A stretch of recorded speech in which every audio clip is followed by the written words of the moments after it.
الله يبدأ الخلق ثم يعيده ثم إليه ترجعون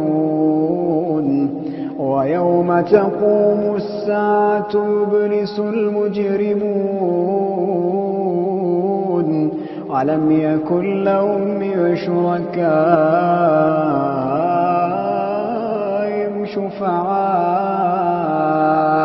وكانوا بشركائهم كافرين ويوم تقوم الساعة يومئذ